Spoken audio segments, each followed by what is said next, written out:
Muito bem, boa noite, companheiros, todos que já estão aqui conosco. Jesus nos abençoe, que os nossos bons amigos estejam conosco mais uma vez nessa noite. Estamos aqui mais uma vez, eu, Rodrigo e Adão, para a continuidade do estudo de O Livro dos Espíritos, como a gente tem feito aí nas últimas semanas. Então, desde já o nosso boa noite. Boa noite a todos. Boa noite, pessoal. Vamos lá, vamos iniciar, gente. Estamos já com os companheiros chegando aí. Vamos hoje passar pelas questões 905, 906 e 907 de O Livro dos Espíritos, tá? Para quem quiser seguir conosco aí. E vamos dar início com a leitura do Evangelho. Só um minutinho aqui, que meu Evangelho virtual enroscou. Eu vou pegar o meu Evangelho em livro, que está aqui do lado. Vamos lá. Vou ler o item 14 do capítulo 16. Vosso amor pelos bens terrenos é um dos mais fortes entraves ao vosso adiantamento moral e espiritual. Por esse apego à posse, sufocais vossas faculdades amorosas, fazendo que todas se voltem para as coisas materiais. Sede sinceros. A fortuna dá uma felicidade sem mácula? Mas quando vossos cofres estão cheios, não há sempre um vazio no coração? No fundo dessa cesta de flores, não há sempre um réptil escondido? Compreendo que o homem que ganhou fortuna com um trabalho assíduo e honrado se satisfaça com isso, coisa, aliás, bem justa. Mas há uma distância entre essa satisfação muito natural e que Deus aprova, e o apego que absorve qualquer outro sentimento e paralisa os impulsos do coração. Tão distante quanto está a sórdida avareza da prodigalidade exagerada, dois vícios entre os quais Deus colocou a caridade, santa e salutar virtude, que ensina ao rico a oferecer sem ostentação, para que o pobre receba sem humilhação. Então, nós, mais uma vez, vamos convidar nossos companheiros a fecharmos os olhos, nos colocarmos em posição íntima de prece, buscando perceber o clima espiritual que nos envolve em nosso lar nesse momento, certamente amparados pelos nossos anjos guardiões, buscando a lembrança de Allan Kardec, esse espírito diretamente ligado ao Cristo, por ele escolhido para nos trazer a verdade, que vamos nesta noite refletir e estudar para o nosso crescimento íntimo.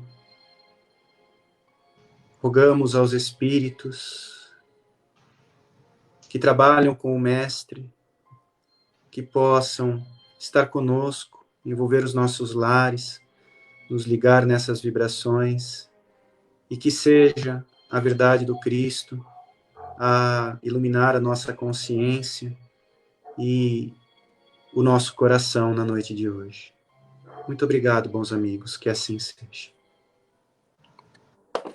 Muito bem, vamos lá, pessoal. Então, como nós dizíamos, nós vamos começar com a questão 905 de O Livro dos Espíritos, tá? Tá baixo. Tá baixo no meu? Eu tô ouvindo normal. Normal? Será que é eu? Normal. Pode ser. Pessoal, depois do Face aqui, dá um feedback pra gente. Se tiver baixo, dá um toque aqui que eu falo mais alto. Deixa eu ver se é meu. Vamos lá. Bom, então, como a gente estava dizendo, a gente vai começar hoje com a questão 905 de O Livro dos Espíritos, que eu vou projetar aqui na tela. Na verdade, eu vou pegar carona um pouquinho no que o Adão iniciou semana passada, com a questão 904 e 904A, né? Quando ele já tinha começado a falar. Leila, obrigado, estou vendo aqui o feedback. Leila, Caio, Adriana, obrigado pelo retorno aí, pessoal. o Adão já tinha começado a falar na questão 9, comentar a questão 904, né? Falando sobre os escritores e as ideias que são propagadas, né? Por meio daquilo que eles veiculam. Adão até comentou, né? Uma reflexão que nós fizemos juntos semana passada, que na verdade hoje todos somos escritores, e quando essa pergunta é feita hoje em dia, né, ela tem uma atualidade para o nosso coração muito grande. Então a gente vai continuar um pouco essas reflexões aqui na 905, tá? Quando Kardec pergunta o seguinte: alguns autores hão publicado belíssimas obras de grande moral que auxiliam o progresso da humanidade, das quais, porém, nenhum proveito tiraram eles. Ser-lhes-á levado em conta como espíritos o bem a que suas obras hajam dado lugar? E a resposta dos espíritos é muito interessante, ela é até mais ampla do que simplesmente falar de escritores, e a gente vai comentar um pouquinho as reflexões nessa linha, tá? Vejam a resposta dos espíritos. A moral sem ações é o mesmo que semente sem trabalho. De que vos serve a semente, se não a fazeis dar frutos que vos alimentem? Grave é a culpa desses homens, porque dispunham de inteligência para compreender.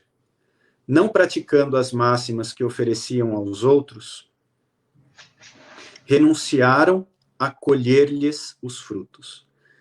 Bom, tem uma reflexão muito importante para nós, sem dúvida, especialmente para esses tempos que nós vivemos, não é?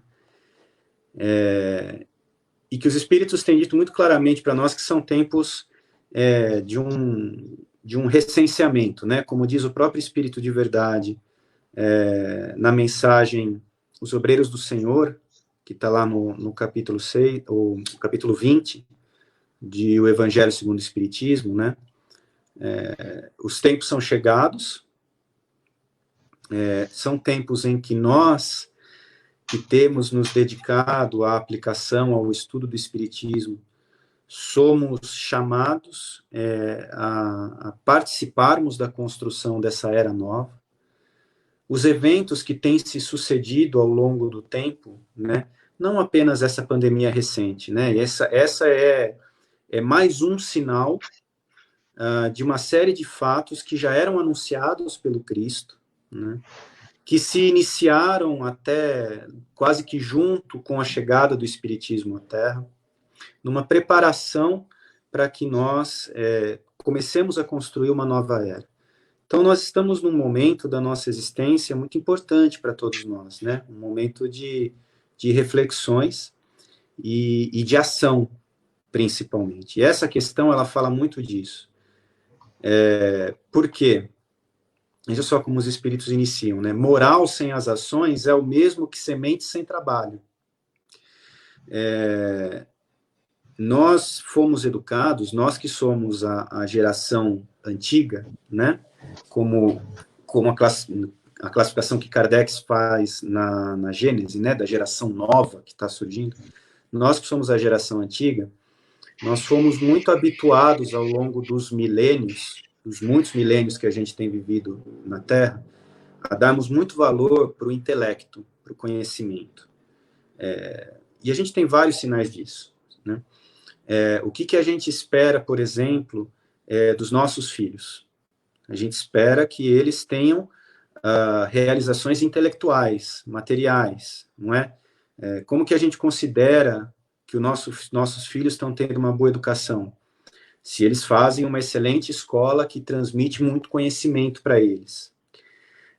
Quais são as pessoas, quais são os modelos de sucesso que nós carregamos da sociedade? Enfim, existe uma mentalidade nossa muito associada ao intelectualismo, ao conhecimento no sentido da intelectualidade, né, do saber intelectual. E o que os espíritos vêm nos chamar aqui, nessa mensagem, né, e isso segue no corpo da doutrina espírita, é que moral, o que é moral? É o conhecimento do bem e do mal. Não é? A ciência é o conhecer o bem e o mal, saber discernir, distinguir o que é o bem e o mal. Ter isso na mente sem ações é semente sem trabalho. O que acontece com a semente que é deixada sem ser plantada? Ou não acontece nada, ou ela fica parada onde ela está e ela se torna inútil do ponto de vista do proveito para qual ela foi criada por Deus, ou ela pode até apodrecer, né, dependendo das condições em que ela está armazenada, das características dela. Essa comparação para nós, a gente vê como muito importante porque o nosso estado moral é exatamente esse. Vamos nos desvincular do fato que nós somos não somos escritores, ou que todos somos escritores hoje em dia, né? Mas vamos pensar que nós vivemos num tempo em que, e é muito interessante isso, eu convido a todos nós a uma reflexão, tá? Do nosso lado escritor, do como a gente tem sido bom nas redes sociais, especialmente, né? Em identificarmos o que é certo e errado, né? Postar informação, e muitas vezes até usar isso no sentido da crítica e do julgamento do outro, criando todo alimentando um tormento e criando um clima divisivo no nosso coração, acima de tudo, criando um tormento na nossa intimidade.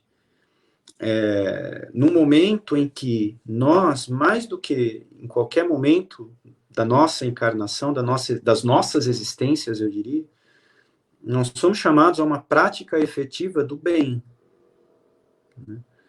Em ambientes desafiadores, sim, que são os nossos lares, onde a gente tem se encontrado com espíritos com pendências, né, que nós temos pendências com eles, e, portanto, nos chamando de uma maneira até maior para uma vivência no bem, mas é um tempo em que fazer discurso para os outros, né, não nos pacifica mais. É a semente sem obra, é a semente que não é plantada, que começa a apodrecer, que começa a deixar o nosso coração e a nossa vibração densa, difícil para nós mesmos lidarmos com ela, causando impactos em todo o ambiente no qual nós vivemos. Não por acaso, né, os espíritos continuam aqui dizendo, grave é a culpa desses homens, porque dispunham da inteligência para compreender. Então, é um convite para que a gente entenda bem o que é essa inteligência.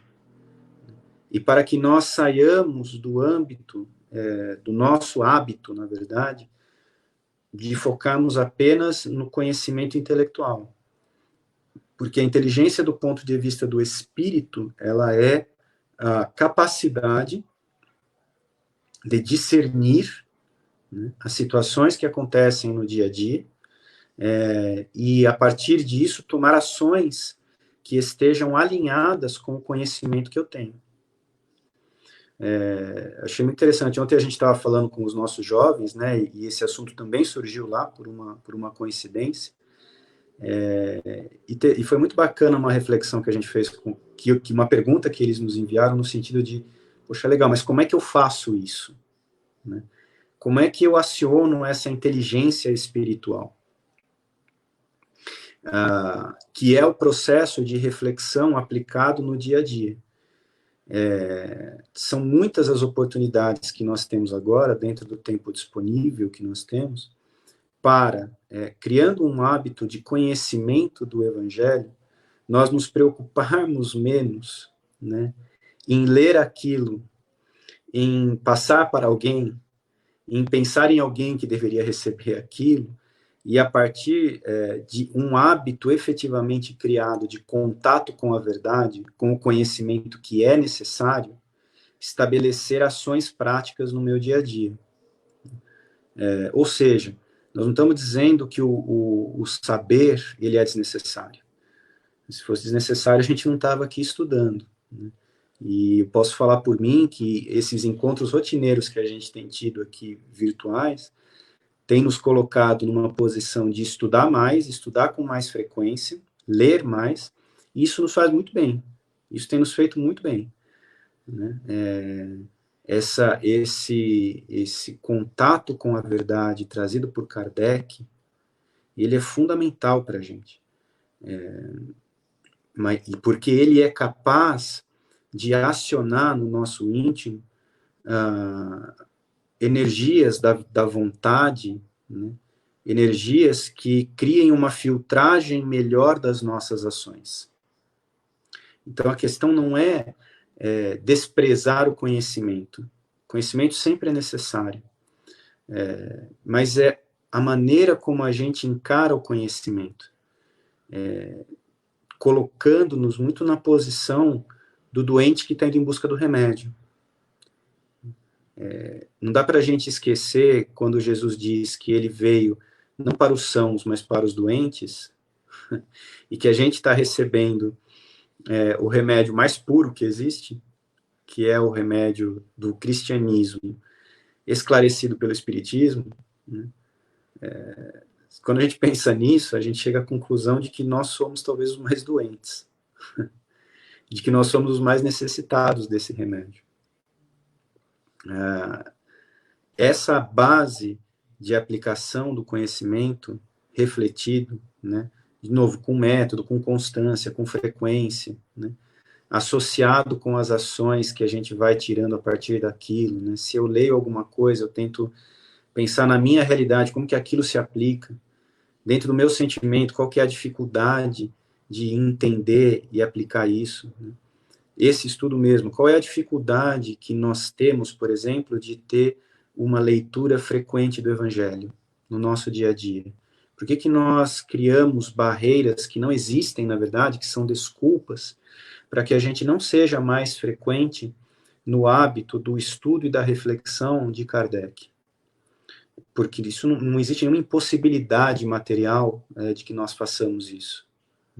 Existem impedimentos íntimos do nosso sentimento para que nós façamos esse exercício, porque de alguma forma talvez isso esteja nos tocando na intimidade, em pontos que eventualmente a gente não quer que sejam tocados.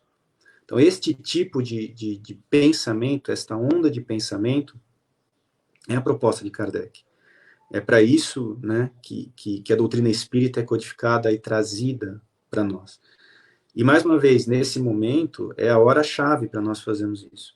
Nós não vamos conseguir construir a nossa nova era, nós não vamos conseguir nos colocar em sintonia com a nova geração se nós não tivermos muito firme na nossa intimidade este hábito, né, da busca e do esforço, acima de tudo. O Espírito de Verdade diz, né, nessa mensagem Os Obreiros do Senhor, a determinação para o bem, né, ou seja, o desejo constante, o esforço constante de se aplicar a realizar o bem, como definidor daqueles que serão os trabalhadores que estarão habilitados à nova era, à nova construção. E essa pergunta deixa isso bastante claro nesses comentários dos espíritos, né, de uma maneira bem abrangente. Bom, pessoal, era isso que nós tínhamos com relação a essa pergunta. Vamos passar para o Rodrigo, tá? E aí depois, se quiserem, a gente continua a reflexão. Vamos lá para 906, Rodrigo, se você quiser que coloque a mensagem. Eu gostaria de você colocá-la. Vamos colocar a 906, a gente lê, depois eu vou analisando, só para a gente ter uma ideia do todo primeiro. Boa noite a todos. Enquanto isso, pessoal aqui com a gente, se desejar participar, mandem aí a mensagem, a gente depois vai interagir, ok? 906, Rê. Subiu um pouquinho. Tá 905. Eu já passei, daqui a pouco vai aparecer, Rodrigo, ele está com um pouquinho de lentidão aqui. Tá, eu vou lendo então a 906. Será passível de censura o homem? Quer tirar ela? Pode tirar, Rê. Eu vou na raça.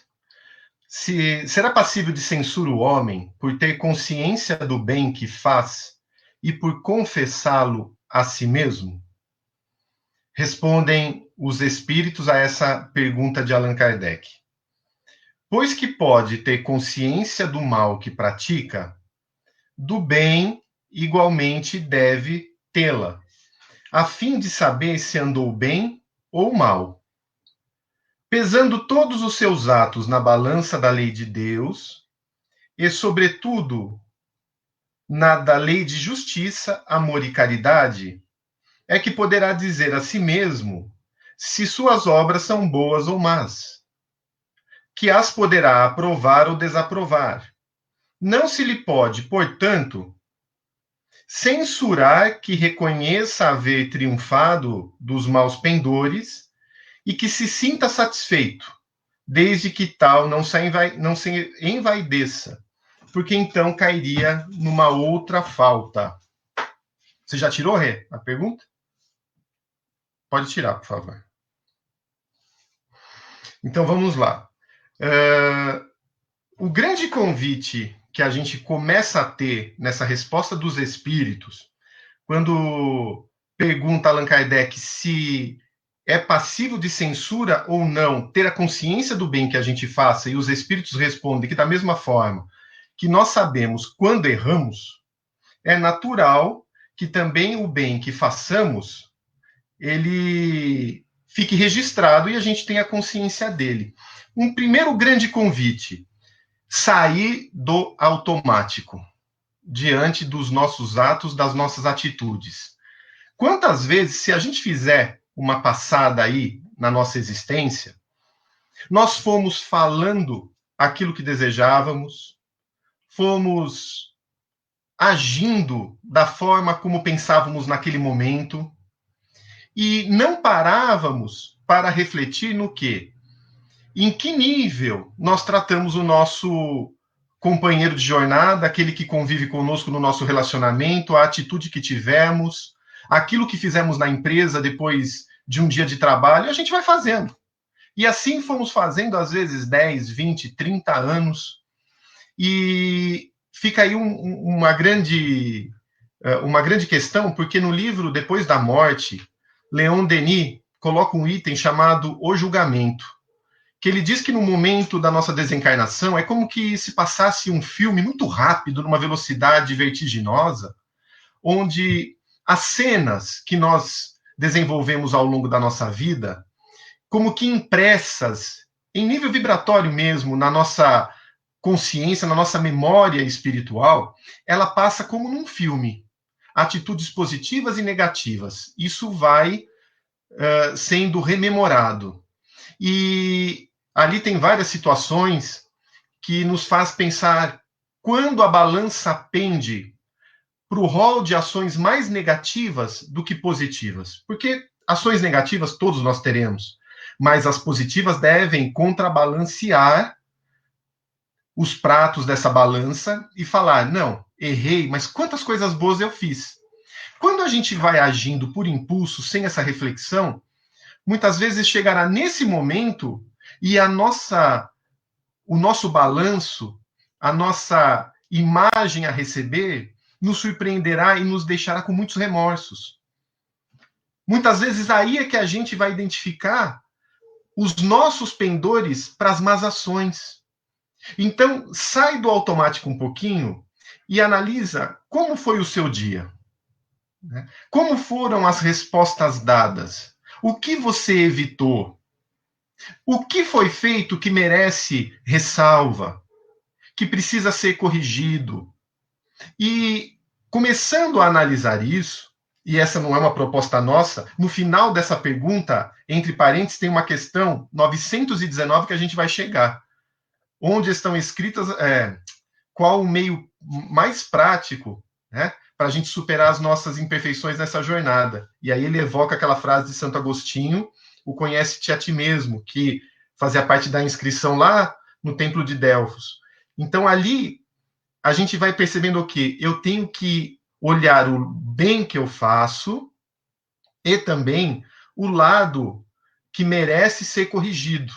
E quanto mais rápido eu comece a identificar isso, olha, acertei, pisei na bola, não deveria ter respondido assim. Quanto mais isso ficar online, tá? Mais ativo ficar esse pensamento vigilante, maior chance eu tenho o quê? De efetivar o acerto de corrigir o erro e ir me antecipando. É um outro convite da pergunta. Ó, pese todos os seus atos na balança da lei de Deus. Ou seja, se eu começo a fazer esse exercício, se eu estou acertando ou se eu estou errando, eu vou começar a pisar na balança da lei de Deus essas minhas atitudes. Né? Vou começar a medir se são positivas, se não foram positivas. E me antecipo para que eu não fique, depois de feito o ato, a atitude, me lamentando, mas me antecipe ao fazer. Vamos pensar no dia de hoje, para a gente não ir muito longe. Eu me conectei com Deus ao responder para os meus familiares que estão comigo no dia de hoje. Eu estava conectado com ele, porque ele falou para a gente pesar na balança da lei de Deus as nossas atitudes. Ok?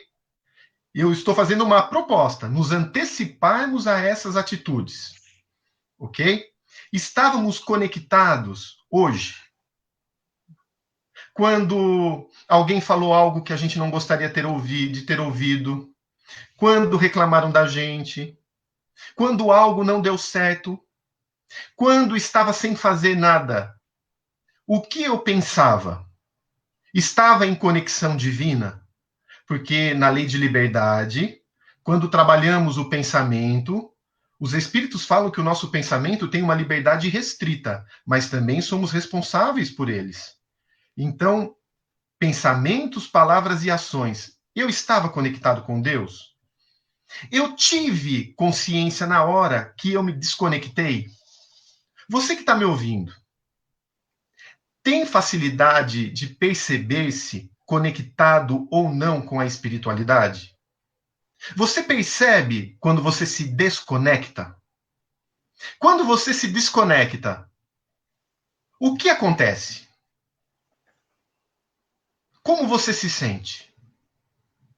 Quando você está conectado, o que você sente de diferente? O que você pensa? E isso se reflete em quais atitudes? Então, como saber, como sentir se está conectado ou não? Pela obra também se conhece o artífice. Uma reação que foge à lei de Deus, de amor, justiça, caridade, mostra que nós estamos desconectados. Uma atitude minha que vai contra aquilo que a gente tem estudado com Jesus demonstra que eu estou conectado ou não? Como me reconectar?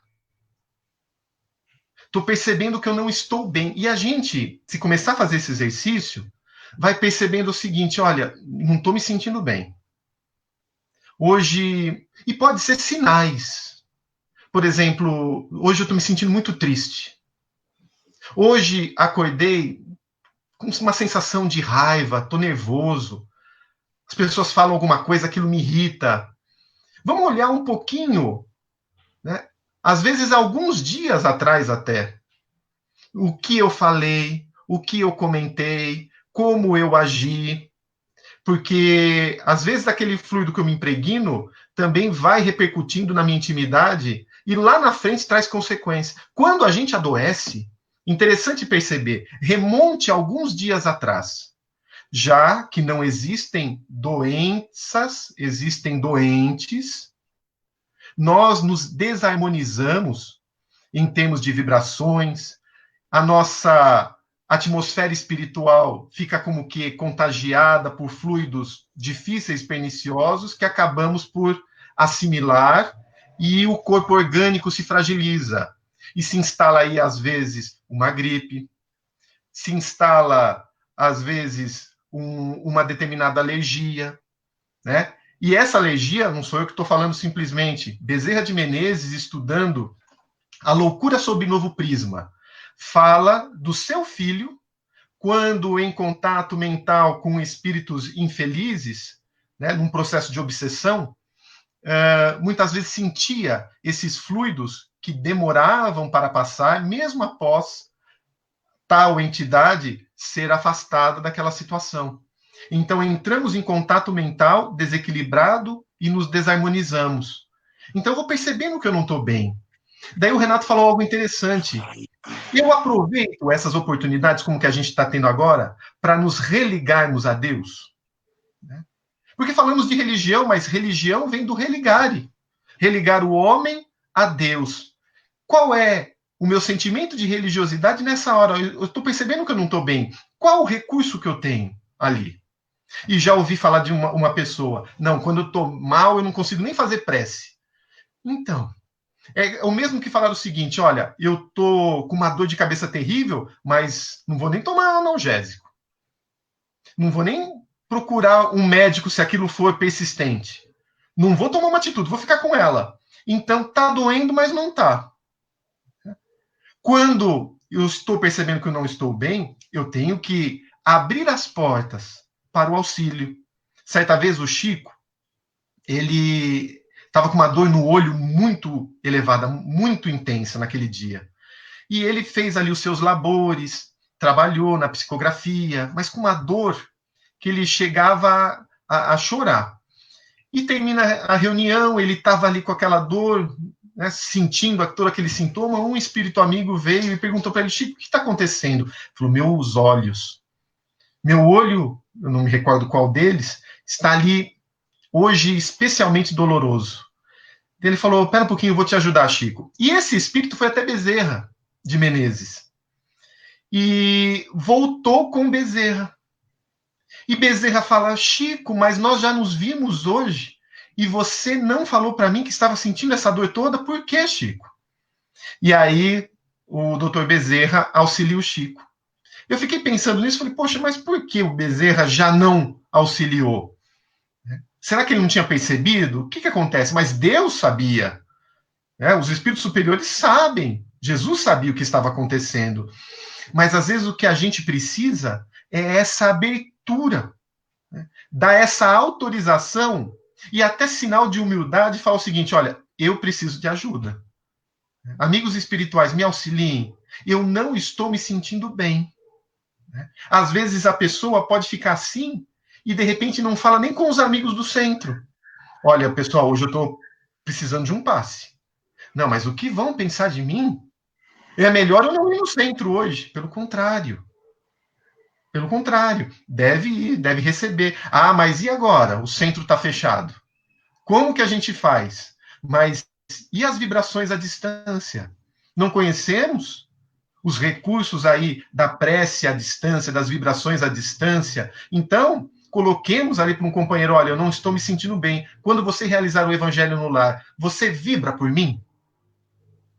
E naquele mesmo momento eu me comprometo a também ficar em sintonia, fazer o meu evangelho para que juntos a gente tenha essa asepsia do meu lar, me auxilie em termos de vibração. E é um recurso que nos auxilia e muito nessas horas. Porque os espíritos não estão parados na quarentena. Não imagine que os espíritos estão lá no salão do A Caminho da Luz, do centro que for, aguardando com medo. Eles estão agindo. Eles estão obrando. Eles não estão ali parados com medo. Eles estão atuantes. E como nós não vamos até o centro, merecendo o apoio deles, eles vêm até nós, na nossa casa. Agora, qual que é o ponto de contato para conosco? Olha, eles querem ajudar, só que chegam em casa, a gente só vai o quê? A sequência da série. Encontrei uma série no Netflix hoje e vai. E a série 1, 2, 3... Eles chegaram. Mas a gente estava ajudando? Não estava. Então, como que a gente vai receber? Daí eles vão virar as costas? Não, mas eles vão aguardar que a gente os busque novamente, abrindo esse campo para auxiliar. Né? Então, é um convite o quê? Para a gente se antecipar e fazer a escolha correta, pautada nessa lei de justiça, amor e caridade. Para a gente avançar aí, passar para o Adão, depois retomar, porque a pergunta é um tanto extensa, mas olha que interessante, pesar os nossos atos na balança da lei de Deus e, sobretudo, na lei de justiça, amor e caridade. É uma lei essa. Não é a lei de justiça, a lei de amor e a lei de caridade.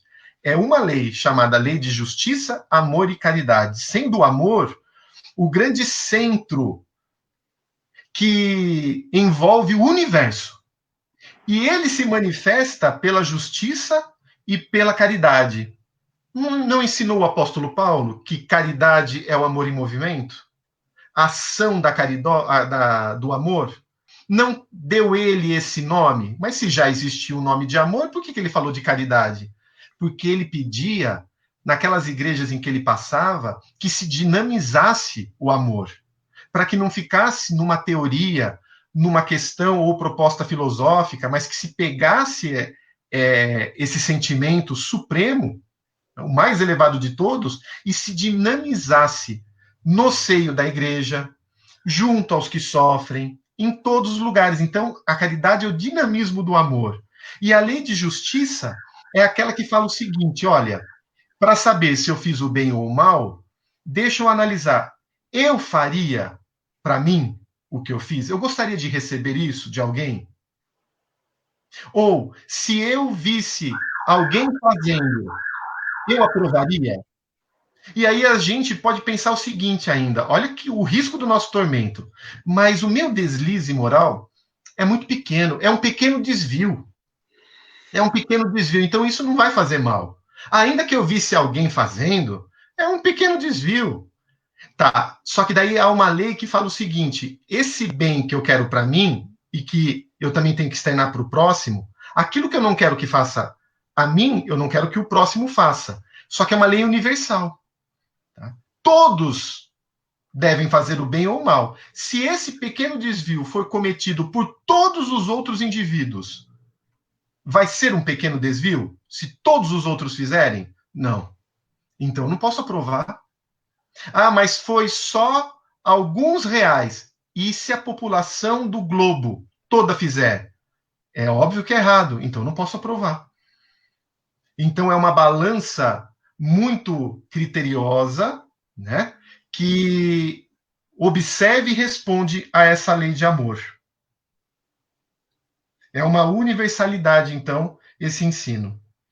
Ok? Eu vou interromper por aqui, por enquanto, depois a gente retoma, e vou passar para o Adão alinhar a dele, que é uma questão também muito importante sobre as paixões.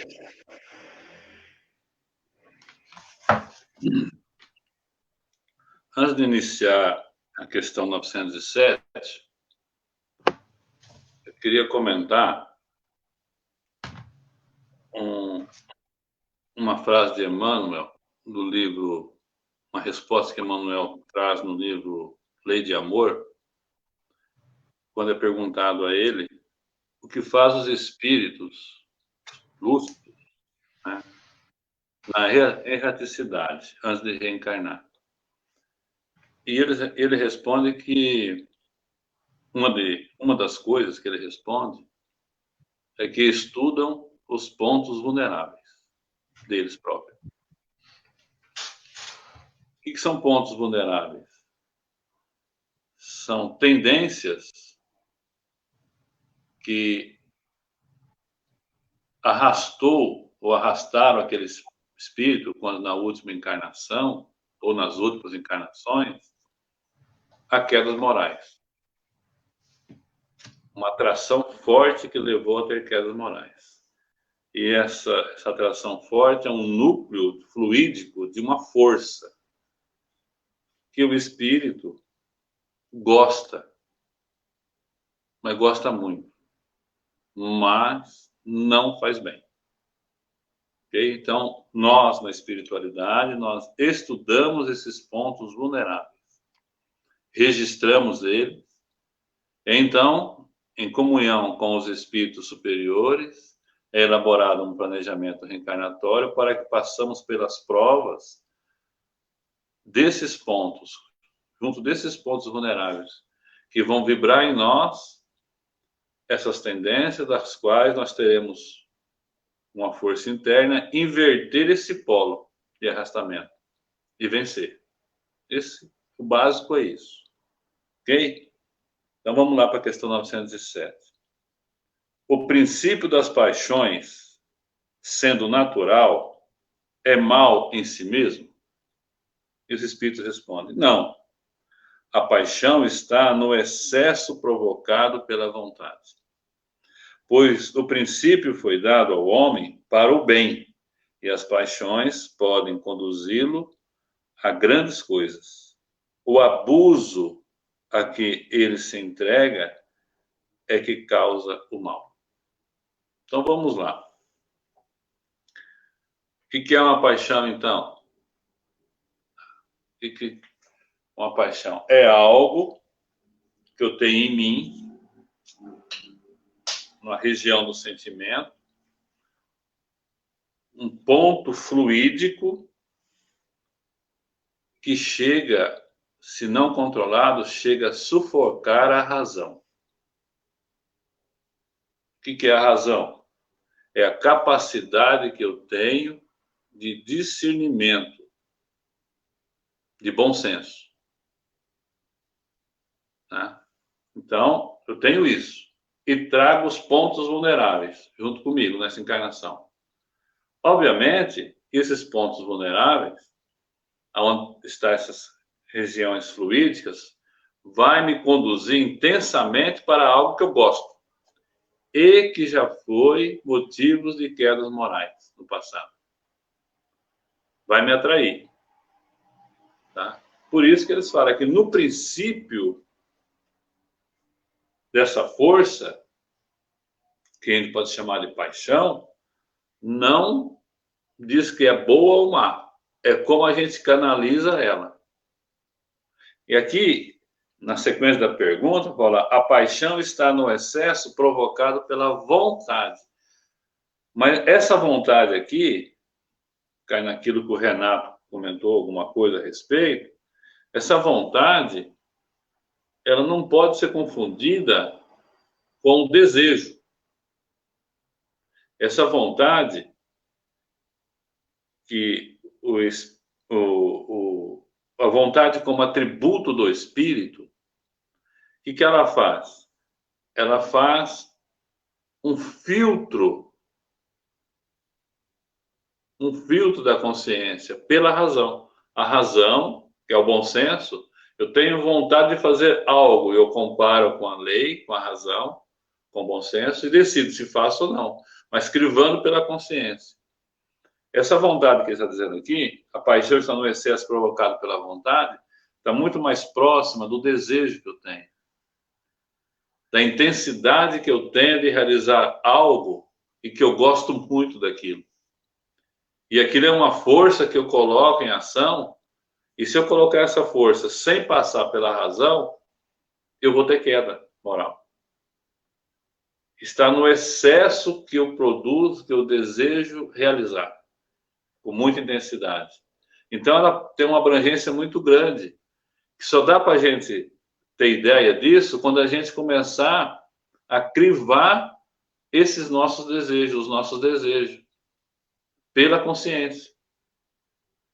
E ver o bom senso. Quer ver? Vamos dar alguns exemplos, para a gente não ficar só na filosofia. Kardec foi um apaixonado pela doutrina espírita quando ele descobriu. Foi extremamente apaixonado. Pensa numa pessoa que praticamente deixou o que ele estava fazendo de lecionar, e passou a codificar a doutrina.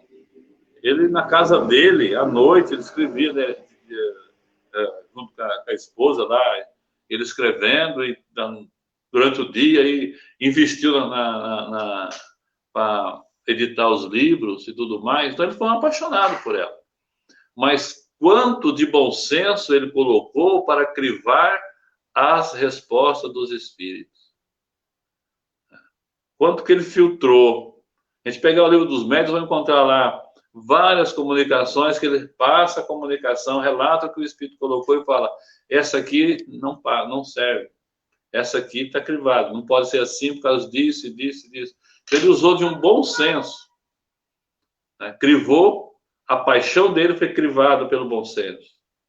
Então a gente tem que ficar atento, né? Falo por mim, para crivar aquilo que a gente gosta muito, que pode ser uma força cega, crivar pela razão e direcionar ela, né? Saulo, apaixonado pela lei mosaica, por ela, olha o que ele fez. Chegou até a apedrejar,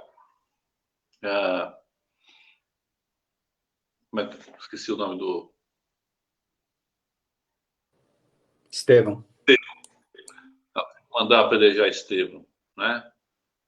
Uma força cega o conduzia. Quando vê o Cristo, que Cristo convida ele a mudar o Cristo, o que o Cristo enxerga dele? Uma força imensa dele.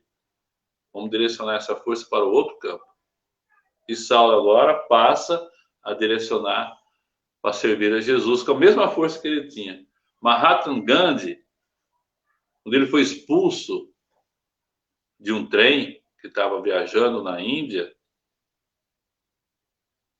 porque, se não me falha a memória, era um vagão que só podia ir em inglês, e ele estava lá, né? E o guarda, quando viu, o tirou dali, ele falou que ele poderia ir, que ele estava com a passagem, enfim, ele foi expulso e levou um ou dois bufetes, tapa no rosto, e saiu do trem muito nervoso, com uma raiva, porque ele amava aquele país, né? Tinha paixão pela Índia e estava sendo expulso da sua própria terra, do seu próprio direito de ir e vir. E naquele ímpeto, ele resolve orar por 3 horas. E canaliza toda aquela força que ele tinha de amor pelo país, mas não para fazer de acordo com o que ele desejava, e sim crivado pela razão. Ele muda o polo. E dentro de um bom senso, ele vai trabalhar agora, usando essa força, para libertar a Índia. E durante alguns anos, 20 anos, 30 anos, ele consegue o feito. Então ele fala que a paixão contida e canalizada para o bem tem uma força que a gente não faz ideia. A questão é a gente saber conter aquela energia que todos nós possuímos e canalizar para o lado bom. Se a gente pegar, por exemplo, um exemplo bem mais banal, um terreno cheio de mato e o mato está seco. Ali tem uma energia muito, muito grande ali. É uma energia perigosa, né? Porque qualquer faísca de fogo, isso dá um incêndio. Por que dá um incêndio? Porque aquele mato está seco, é uma energia. Agora, aquele mesmo mato seco, se a gente cortar aquele mato, abrir umas valas, enterrar aquele mato, cobrir com terra, molhar, se transforma em adubo. A energia se transformou numa coisa boa. Então, acho que a gente, nesse ponto que nós estamos, devemos primeiro analisar os nossos pontos vulneráveis. Ou seja, aquilo que a gente gosta intensamente, em todos os gêneros. Eu gosto intensamente. E crivar pela vontade, pela lei divina, se isso é bom para o espírito ou não. Até que ponto eu posso ir? Que não entro em choque com a lei divina. Então eu vou canalizar as minhas paixões para o bem. Toda aquela força que eu tinha, ao invés de eu reclamar, eu coloco uma ação. Coloca uma ação naquela força e vê o bem que produz, né? Para que a gente possa usar dessa força como alavanca para a gente crescer. Usar da paixão para a gente crescer. Paixão de fazer o bem. Acordar de manhã e falar, nossa, hoje é o meu dia. Só vou fazer o bem, estou apaixonado por isso. E canalizar para isso, né? Dia chegará que realizaremos isso, mas tem que utilizar da vontade. Conhecer profundamente os nossos pontos vulneráveis. E só vamos fechar invertendo o polo deles. Só invertendo o polo. Fica aberto aí para as perguntas, para os comentários. Muito bom, Adão Rodrigo. Acho que hoje está sendo um estudo muito bacana e a gente está bem alinhado. Pessoal, nós estamos abertos aqui para comentários e perguntas de vocês, tá? Eu estamos acompanhando aqui os comentários aqui que estão chegando pela página do Face. Por enquanto, ainda apenas alguns comentários. Diga, vai lá, Rodrigo. Aqui, ó, esse comentário do Luiz Roberto Flores Pontes, nosso companheiro lá de Presidente Prudente, né? Boa noite a todos. Ele comenta aqui, ó, isso, acreditamos ou não em nossos amigos espirituais, né? Em referência àquilo que eu estava trazendo como reflexão. Eu vou aproveitar a pergunta dele e ampliar, né? Quem são nossos amigos espirituais? Porque espíritos há de todas as classes, igual nós conhecemos na escala espírita. E as amizades espirituais dependem daquela sintonia que eu trabalho no meu dia a dia, do que eu sinto, dos meus sentimentos e do que eu penso, né?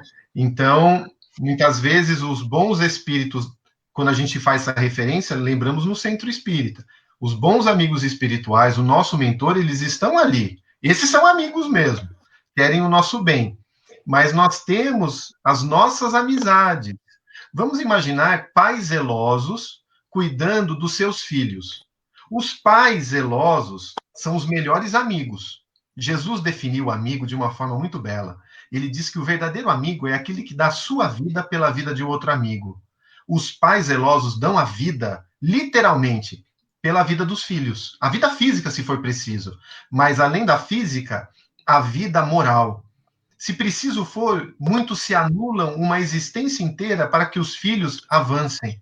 Na maternidade dolorosa, igual muitas vezes a gente vê, na paternidade sofrida. Esses são amigos. Mas, embora eles tenham todo o zelo, as amizades que os nossos filhos escolhem podem ser outras, né? Então, nós queremos o amparo dos bons espíritos, dos nossos verdadeiros amigos, só que temos as nossas variantes de amizade, na viciação, na concupiscência, dentro da nossa preguiça, dentro da nossa violência. E esse é o grande trabalho, de mudarmos esse eixo para que sejamos efetivos amigos de Jesus, e ele o nosso divino amigo. Então, gostaria de aproveitar esse item para dar esse complemento. Quais são as nossas amizades espirituais? Quais são os espíritos que, quando eu durmo, eu saio do meu corpo e vou encontrar? O que eu faço? Para onde vou? Trabalho no bem ou estudo? Porque a vida é contínua, dos dois lados das vibrações. A vibração física e a espiritual. Queria falar, Rodrigo, nessa linha aí, que os amigos encarnados a gente escolhe. E os amigos desencarnados a gente atrai. Né? Então, muitos amigos desencarnados, nós, se a gente vê, não queríamos como amigo. Né? Mas a questão dos pontos vulneráveis, onde cada ponto tem um arrastamento do mal, nesse ponto vulnerável, existem muitos amigos que me esperam. Muitos amigos que me esperam. E que nós não gostaríamos de tê-los como amigo. Né? Para a gente pensar. Né? É para pensar. E enquanto isso, né, Adão, os verdadeiros amigos, hoje a gente está ouvindo o evangelho lá de Teatro Ismael, né, e das companheiras Célia e Ana, e elas falavam exatamente da questão da família, e que nós temos, sim, uma série de espíritos entre os desencarnados, que nos amam, que nos querem bem. Não estão entre os encarnados porque na nossa família, se a gente reencarna como família, é porque nós temos um propósito de reconciliação. Então, eles podem até estar conosco, mas não é o normal. Normalmente, eles vão estar lá entre os desencarnados. E estão abertos para nos atender a todo momento. Né? Mas o comentário do Rodrigo eu achei muito feliz nessa linha, dizer, se a gente não os buscar, eles podem querer bater na porta da nossa casa, vir nos atender, nos auxiliar, e nós não vamos perceber isso, e não vão ter espaço para isso. E Kardec diz isso muito claramente. Nesse momento, eles se afastam. Agora, por que eles se afastam, né? Qual que é onde que eu prefiro estar? Onde que eu quero estar? A questão da gente, eu gostei da frase do Luiz Roberto, assim, da gente acreditar, e a gente precisa levar esse acreditar para um outro patamar, que é a vivência da fé, efetivamente, né? Não a fé do simples crer, mas a Ter fé certeza. de praticar aquilo que a gente conhece. O acreditar é ter certeza, né? Quem acredita pode desacreditar, mas tem certeza. Em 1959, eu li uma psicografia do Chico, na cidade de Goiás, um motorista de transporte parou num lugar, na estrada, não sei, um bar, alguma coisa. Ele parou de viagem, próximo da cidade dele, e ali passou a noite, estava até altas horas da noite, bebendo. E arrumou dois amigos, dois jovens. Jogaram cartas juntos, ficaram amigos ali. E na hora de ir embora, os jovens pediu carona para ele. Ele deu carona, andou alguns quilômetros, os jovens assassinou ele. Ele implorou para não acontecer aquela tragédia. E ele relata na psicografia que quando ele falou para os jovens que para não fazer aquilo com ele, porque ele tinha 3 filhos e 6 netos e uma esposa, eles ficaram com muito mais ódio. E esse assassinato deixou a família muito revoltada, principalmente os filhos. E os filhos juraram, se prometeram em vingar o pai e procurar quem foi os assassinos do pai naquela região. Alguns meses depois, a mãe, a esposa, estava muito abalada, depressiva, foi até o Chico. Levaram ela até o Chico e o marido se comunicou lá através da psicografia. Ele falou, estou contando toda essa história porque eu quero só pegar um ganchinho dela. Ele falou, primeira coisa, para que os filhos desistissem da ideia de vingar, imediatamente.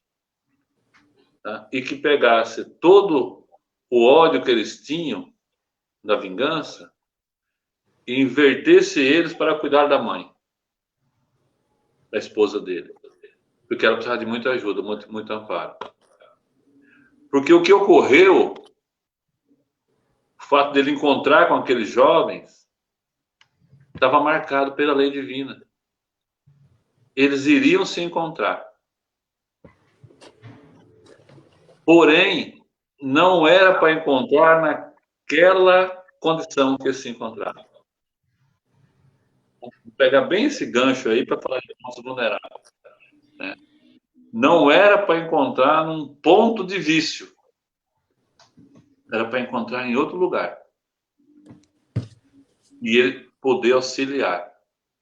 Então, veja, conhecendo os pontos vulneráveis da gente, vocês estão entendendo onde eu estou querendo chegar? O que eu não estou falando? Está entendendo, Rodrigo?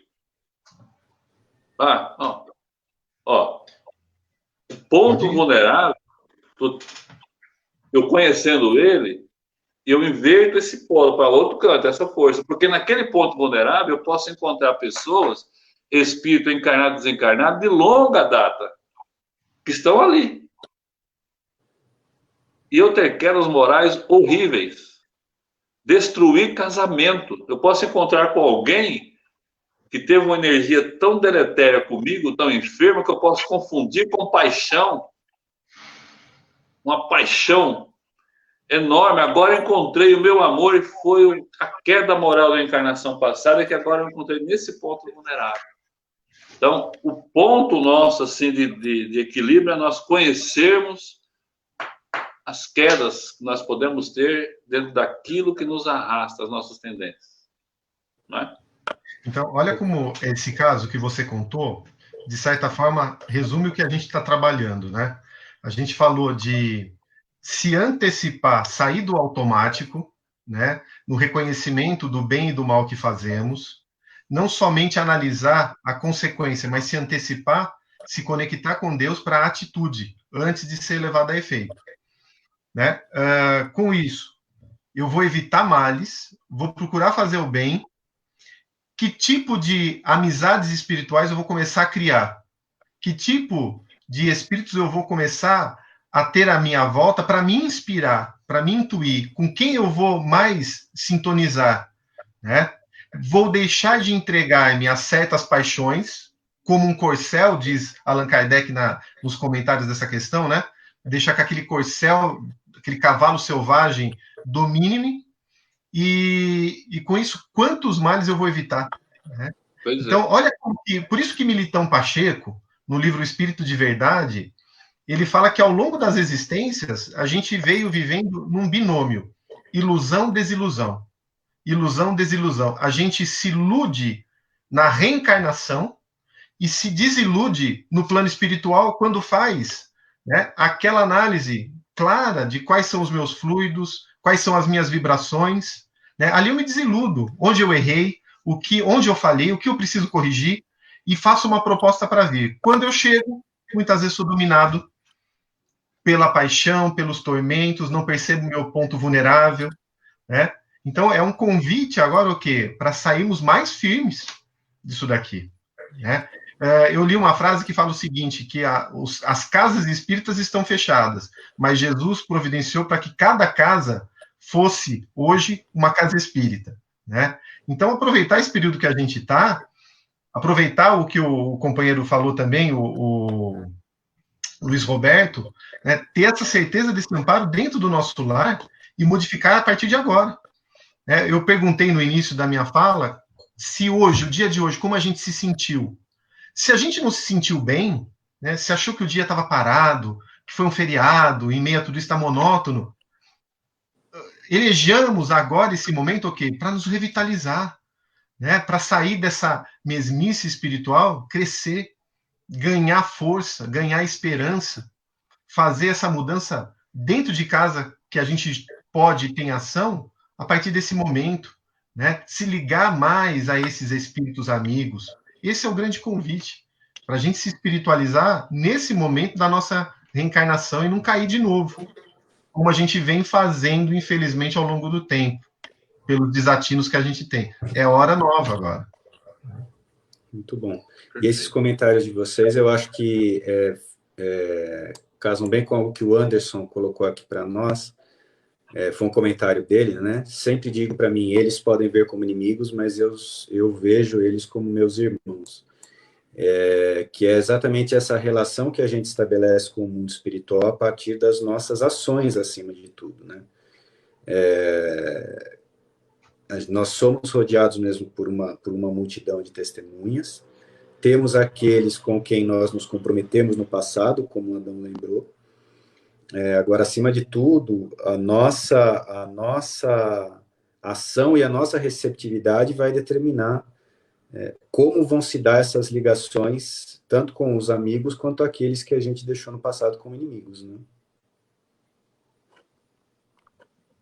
Exato. Muito bom, gente. Eu acho que, se não tivermos mais perguntas, acho que eram esses os comentários que a gente recebeu. Eric, vamos lá. Sobre a 907. Se a pessoa abusa da paixão, mas, passando por um crivo de consciência, iludido, achando que está correto, só despertará quando desencarnar? Excelente pergunta, hein, Eric?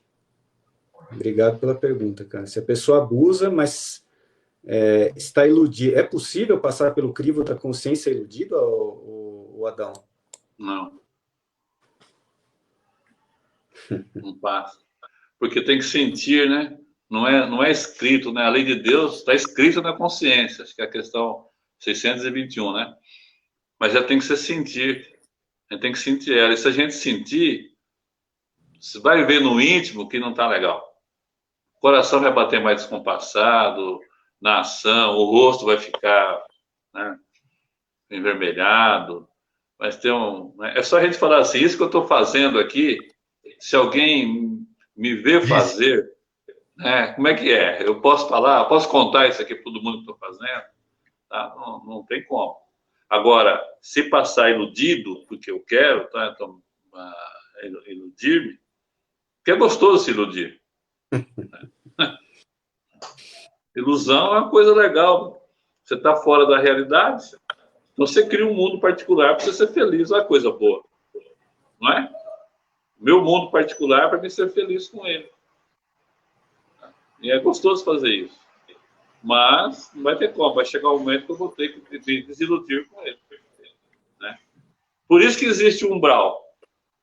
O umbral nada mais é do que um local, não é castigo, é um local para a gente despojar das ilusões o suficiente para cair na real. Né? E a proposta do Espiritismo, da evangelização de Eurípides, né? A evangelização do Espírito, é a gente se desiludir aqui, conhecer ponto vulnerável, conhecer nossos tormentos, né? Trabalhar isso para a gente voltar lá, quanto mais lúcido, melhor. Para logo deparar com a realidade. Se viver aqui a realidade, melhor ainda. Né? Só viver a realidade aqui, a nossa realidade. Né? Sem o tormento. Sem querer parecer mais do que é, sem cobiçar, né, aquilo que não lhe pertence, né, e assim por diante. Né? E a gente está numa época, né, Adão, sem querer me estender muito, a gente está recebendo mais algumas perguntas legais aqui, mas a gente está numa época que não dá mais para dizer que a gente está na ilusão, né? Nós estamos numa época de verdade tão grande no nosso coração, de acesso à verdade, que como é que nos defrontando com os nossos amigos espirituais após o desencarne, a gente vai dizer que desconhecia a verdade? Pois é. Não temos mais condição disso. Pois é. Do Rafael, eu queria continuar ali. Você quer colocar ela? Vai lá. Tudo bem, Rafa? O Rafael, tudo bom, Rafael? Ele comenta o seguinte, que o centro está em casa agora, nesses momentos. Talvez tenhamos a chance de trabalhar a semente diariamente, certo?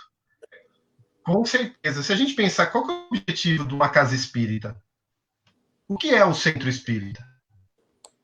Bezerra de Menezes responde o seguinte, que o centro espírita é o educandário básico da mente popular. Olha que interessante. O que é o centro espírita? É o educandário básico da mente popular. Aquela proposta que vai formar um novo caractere, um novo pensamento na nossa mente. Né? Vai nos educar o pensamento, nos educar o sentimento. Quando a gente vai ao centro, o que a gente vai buscar? Cada um busca algo.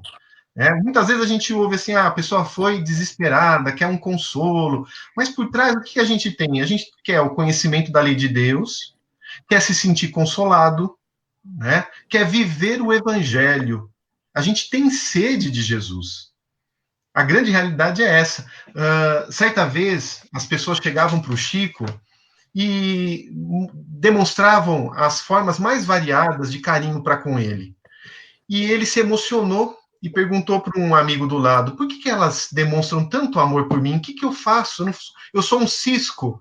Daí a pessoa olhou para o Chico e falou o seguinte, Chico, eu acho que as pessoas fazem isso com você porque elas têm saudade de Jesus. E eu achei tão bonita essa frase, porque a gente via no Chico o quê? Essa saudade de Jesus, esse exemplo de Jesus. E a gente vai buscar o quê na casa espírita? Né? Momentos o quê? De serenidade, de contato espiritual, de paz. Paramos um dia, às vezes, depois de um trabalho tão exaustivo, e a gente faz uma prece. Alguns momentos ali a gente faz uma leitura, ouve sobre o Evangelho, recebe energia através do passe reconfortante.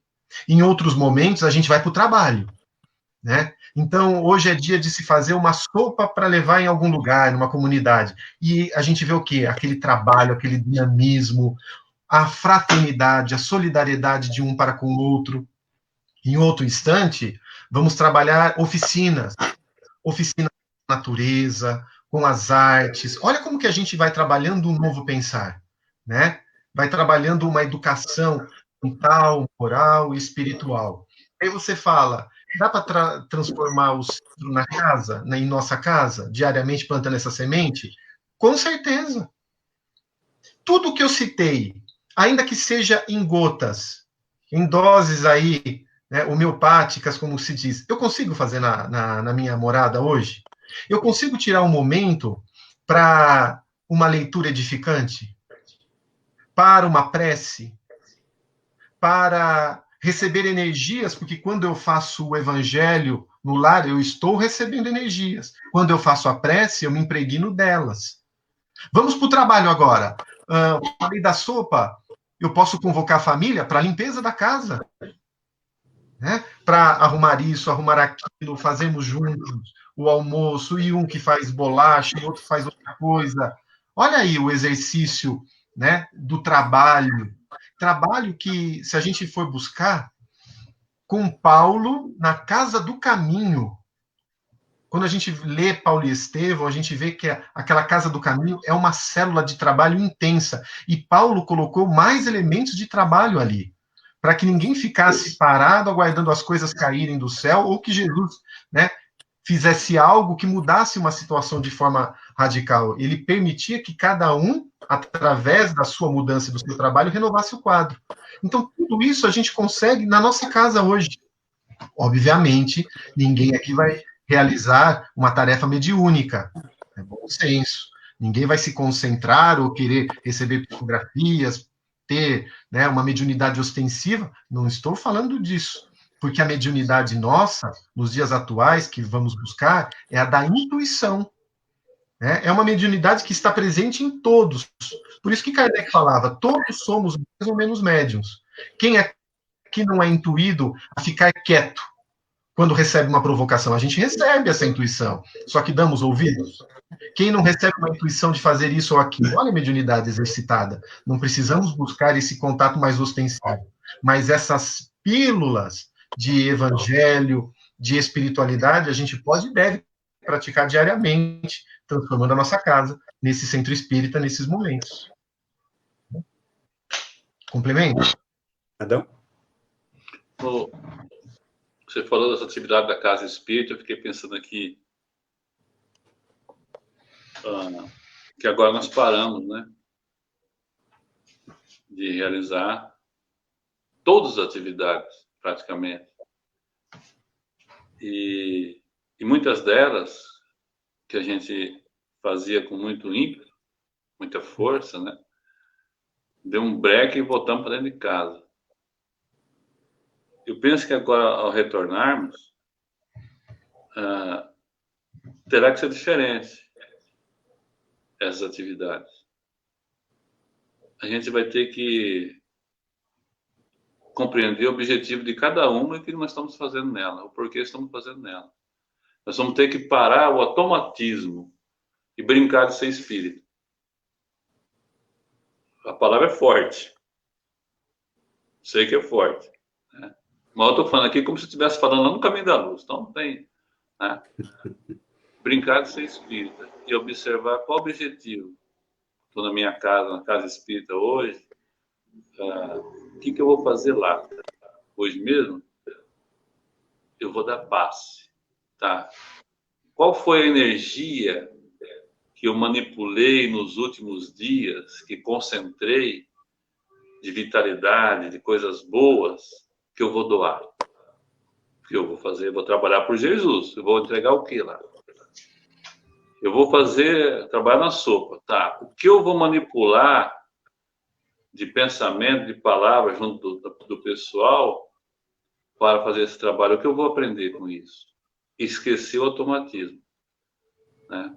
Porque penso que a gente tem uma força muito grande de realização, de fazer, de fazer, de fazer, de fazer. Mas agora chegou o momento da gente refletir no que estamos fazendo e como estamos fazendo, né? A partir da nossa casa. Trazer o centro para dentro da nossa casa, eu acho que assim, seria mais legal a gente falar, trazer a doutrina espírita nas nossas realizações diárias dentro da nossa casa. Porque o centro espírita, completando ali o conceito que Bezerra traz, o educandário da mente popular, o Raul Teixeira deu uma resposta uma vez, e eu ouvi ele falando, quando perguntaram para ele o que o centro espírita pode fazer para as pessoas. E ele respondeu, eu não sei. Né? Porque o centro espírita, ele é aquilo que os dirigentes fizer dele. E a doutrina espírita, não. O que ela pode fazer é grande.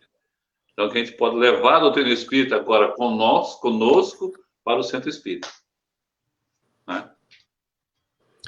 Adão, tem um comentário aqui do Luiz Roberto, que eu não vou perder a chance, não, que tá tudo a ver com isso que a gente está falando, tá? Ele fala o seguinte, ó. A gente estava falando sobre aquela questão dos amigos espirituais, né? Devemos socorrer aos nossos irmãos que estão enfermos, necessitando de amparo. Jesus buscava os necessitados. Ô Luiz, eu vou te falar uma coisa, cara, do meu coração, tá? E eu tenho aqui o Rodrigo, o Adão, que são meus companheiros, me conhecem na intimidade, a Beth, eu vi que está aqui, a Dalva, o Rafael, que comentou há pouco, trabalha comigo, então também me conhece. Eu sou enfermo. E uma coisa que nós aprendemos recentemente é que o primeiro enfermo somos nós. Esse tempo tem nos mostrado, na minha experiência particular, exatamente isso. Como eu estava enfermo em relação à minha família, em relação à vivência de alguns valores de humildade, de resignação, né? Esses companheiros que estão aqui comigo podem testemunhar isso. Então, claro que a gente foi ensinado pelo Cristo, por Kardec, que a caridade é a nossa porta de salvação, né? Mas nós precisamos ser um pouco mais, como brinco Adão, e é verdade, a gente precisa ser um pouco egoísta nesse sentido, de olharmos também qual é a nossa necessidade, para que o trabalho atinja, primeiramente, a nossa necessidade de modificação. Por quê? Porque eu não consigo ensinar alguém a chegar no Japão se eu nunca fui para lá. Eu não consigo ensinar alguém a nadar se eu me afogar na água. Eu não consigo ensinar alguém a voar se eu não tiver brevet de piloto. Vamos dois cair no chão, vamos dois nos afogar no mar. Então, eu pessoalmente vejo esse momento para mim como um grande chacoalhar e para a gente perceber essa questão da casa espírita em nós como uma construção que nós precisamos fazer ainda. Porque a gente tem trabalhado nos centros espíritas, tem doado cesta, tem participado de reunião mediúnica, tem dado passe, tem feito palestra, só que tem uma carência aqui dentro de construção de Jesus enorme. Estou falando de mim, tá? Não estou falando nem dos meus companheiros que estão aqui do meu lado. Só eles podem falar deles. Eu estou falando de mim. Existe uma carência de construção de Jesus na minha vida. E isso é algo para a gente, que esse tempo talvez tenha nos ensinado muito, né? Muito bom. Deixa eu pegar mais algum comentário aqui.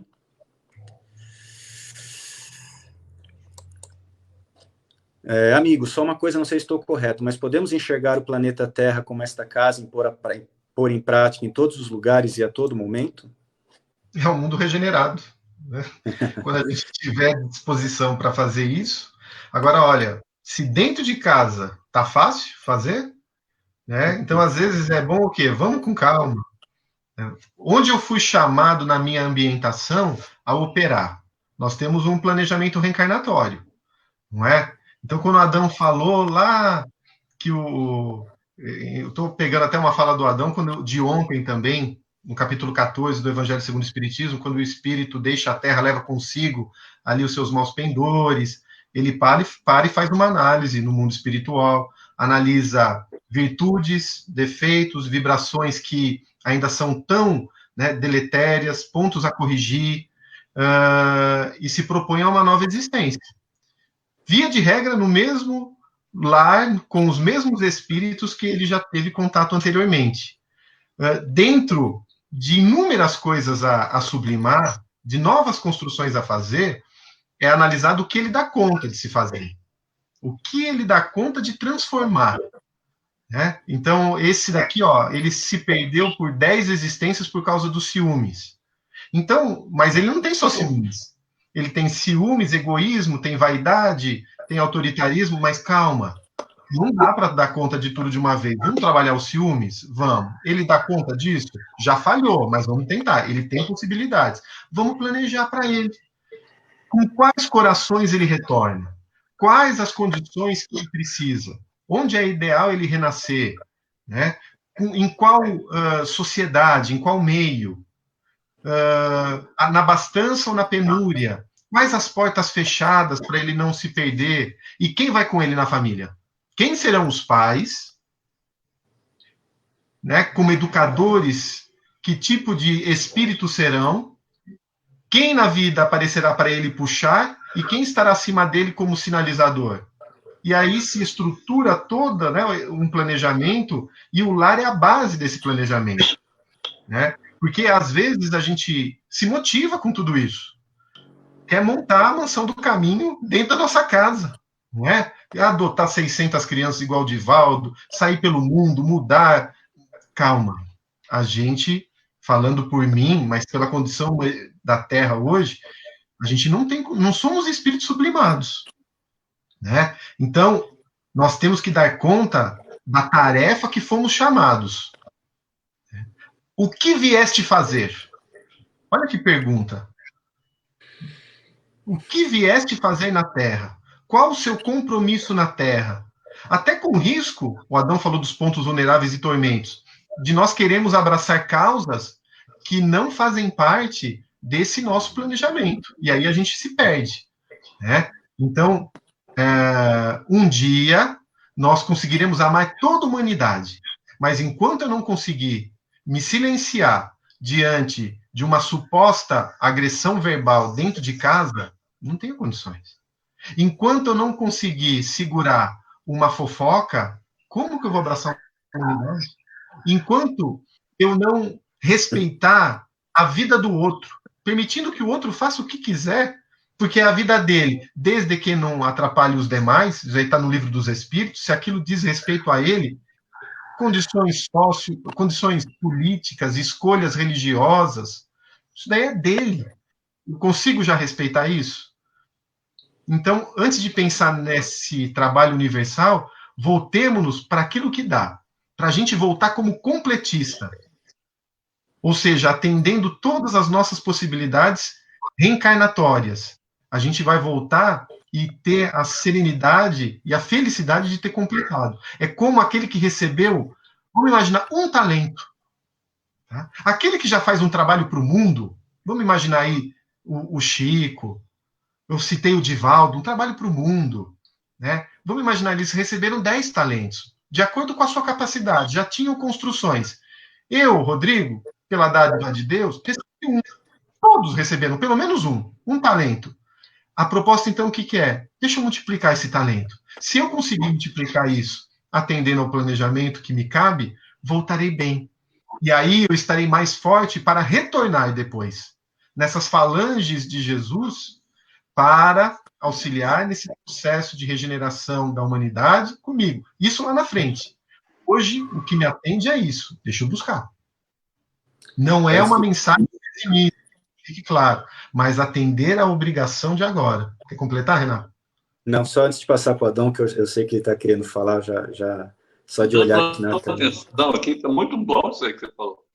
Pode falar, não. Não. Não, eu vou passar para Preocupado você. com o horário, aqui tem 9h25 já, mas vamos lá. Gente, pessoal, enquanto vocês quiserem, a gente fica aqui, a gente fica conversando a noite inteira, se deixar. Só queria dizer que você respondeu a Maria José Losky, que ela fez um comentário sobre melhorarmos a nossa condição espiritual, Maria José. E eu acho que o Rodrigo colocou um ponto muito importante para a gente refletir, tá? Que a gente precisa analisar com muita sinceridade o que é se melhorar que a gente consegue fazer na reencarnação, na condição do completista que ele estava comentando agora, tá? Mas vai lá, Adão.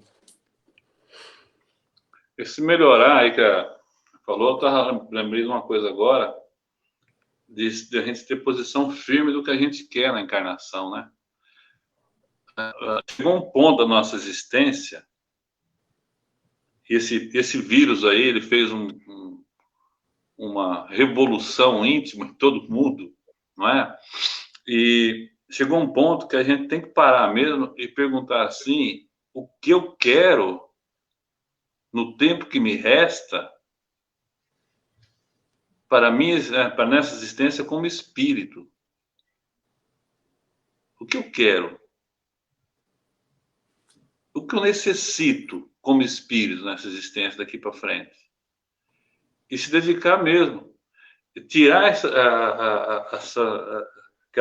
sabe aquelas palavras assim, eu estou melhorando aos poucos, dá um conforto, né?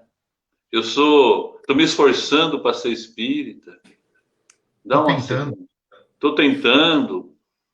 Chegou um ponto agora, né, que não vai ter duas ideias, né? Teremos somente duas ideias. Ou é, ou não é. Ou é certo, ou errado. Não tem meio termo.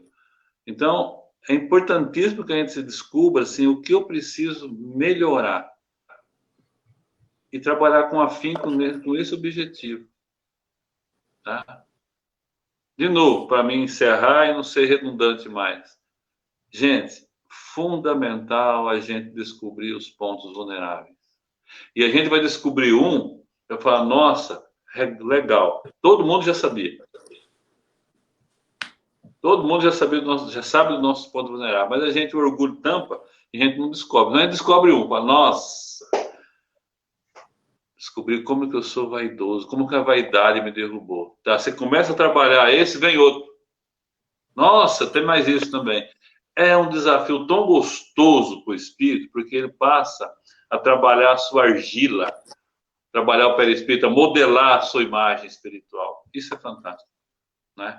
Renato, e como saber qual é essa tarefa que viemos cumprir? A Thaís pergunta.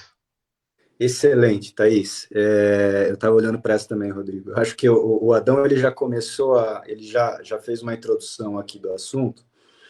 E, Thaís, eu vou te falar...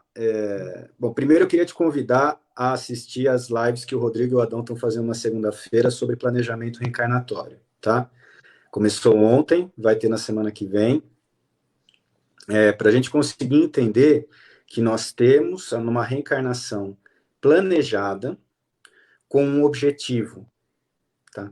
Esse objetivo da reencarnação é o que nós viemos cumprir, que talvez você esteja chamando aqui da nossa tarefa. Essa tarefa, ela não está vinculada a uma pessoa. Então, a gente precisa tirar a ilusão de que, assim, eu vim aqui para ajudar o fulano. Eu vim aqui para ajudar 40 pessoas na casa espírita. Nós viemos à Terra para nos corrigirmos nas nossas imperfeições diante da lei divina, para desenvolvermos bons sentimentos. O que acontece é que a gente vai fazer isso, normalmente, num grupo muito pequeno que se chama família, tá? E algumas pessoas mais próximas, que estão no eixo desse planejamento reencarnatório, que são pessoas com as quais a gente ou faliu no passado, ou que tem o mesmo conteúdo energético de pessoas com quem a gente faliu no passado, tá? Por quê? Porque às vezes, por exemplo, eu levei, sei lá, uma pessoa a cair no passado. Só que pela minha intolerância, eu não aguentei reencarnar com ela. Então eu recebi uma xerox dessa pessoa, como minha esposa, como minha filha, como meu filho, como meu pai, como minha mãe, tá? Ou é a própria pessoa com quem eu fali ou auxiliei a falir, ok? É com essa pessoa que eu vou trabalhar o desenvolvimento de uma virtude que vai me aproximar de Deus, corrigindo o sentimentalismo doente que eu ainda tenho dentro de mim, que não é só um, como o Adão falou, são vários pontos da personalidade. Só que a gente vem se iludindo ao longo do tempo, achando que eu tenho um grande trabalho no bem para fazer. E, mais uma vez, eu só posso falar aqui de mim, tá? E de como eu descobri o quanto eu preciso caminhar para aprender a amar 3 pessoas. Especialmente 2, tá? Mas 3 que convivem no meu lar comigo hoje. Essa é a grande tarefa que eu, Renato, estou desenvolvendo. Desenvolver sentimentos que vão me auxiliar a amar esse pequenino grupo de pessoas que eu não conseguia nem começar a entender nas diferenças que elas têm. E essa é a seriedade de um planejamento reencarnatório que nós precisamos pegar. Tá? As diferentes personalidades que a gente tem no nosso lar, no nosso grupo, e que a gente nem entende. Estou falando por mim, de novo. Por que os meus filhos, né, este exemplo, por que os meus filhos são tão diferentes e eu tenho tanta dificuldade com eles? Mas eu não entendo a personalidade deles. Eu não consigo enxergá-los como espírito. Então a gente vai falar de espiritualizar a existência, mas isso é um passo tão simples quanto entender o que é essa relação que eu tenho com essas pessoas que estão em volta de mim, que são espíritos. Eu sou espírito. Nós somos espíritos. Então, Thaís, é um trabalho assim, que aqui a gente está dando pinceladas, tá? Thaís e colegas. Mas é um estudo que nós precisamos fazer na nossa intimidade. Com profundidade, com sinceridade. É doído, viu? É doído. Não é falar, que gostoso. Não. Não é, não é ler romances e falar, que lindo, tudo. Não. Não, mas o fruto é muito bom, né? Ótimo. Vamos encerrar? Vamos, 1h33 de live já. Muito bom, gente. Tem muitos outros comentários aqui, a gente agradece a todos, lemos todos, tá? Dalva, nós estamos com muita saudade da nossa casa também, Dalva, eu tenho certeza que a gente vai voltar melhor para lá, tá? Dani Miranda, o Anderson, mais alguns comentários, Priscila, também vários comentários legais, obrigado, Priscila, Leila, contribuindo, a Beth, Creuza. Então, todo mundo que comentou, a gente passou, não vamos dar tempo de ler tudo pelas limitações de horário, mas obrigado por a gente estar junto. Tenho certeza que, acho que por nós 3 aqui, a gente está se alimentando disso, com muita certeza, tem nos feito muito bem aí. Tá legal?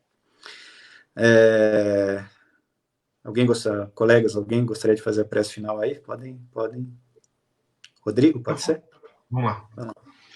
Convido a todos, mais uma vez, a fecharmos os olhos, elevarmos o pensamento a Jesus, o nosso divino mestre, e agradecê-lo pela oportunidade desta noite de estudos, de reflexões, que os nossos lares sejam abençoados, que os bons espíritos possam envolver cada coração amado que se encontra conosco, que o ambiente doméstico esteja em paz, em luz, em harmonia, que esta noite seja muito positiva, que durmamos bem, que possamos encontrar com os bons espíritos, que tenhamos uma semana de espiritualidade, com pensamentos e sentimentos elevados. Guarda no Senhor e que na próxima semana estejamos aqui firmes novamente. Muito obrigado, que a tua paz se faça presente. Assim seja. Só um detalhe. Eu falei a próxima semana, mas o estudo do Livro dos Espíritos continua na sexta. Tá? Sexta-feira, às 20 horas, nós temos o estudo do Livro dos Espíritos e amanhã, Palavras de Vida Eterna. Uma obra de Emmanuel, através do Chico. Tá bom? Muita paz a todos. Boa noite, pessoal.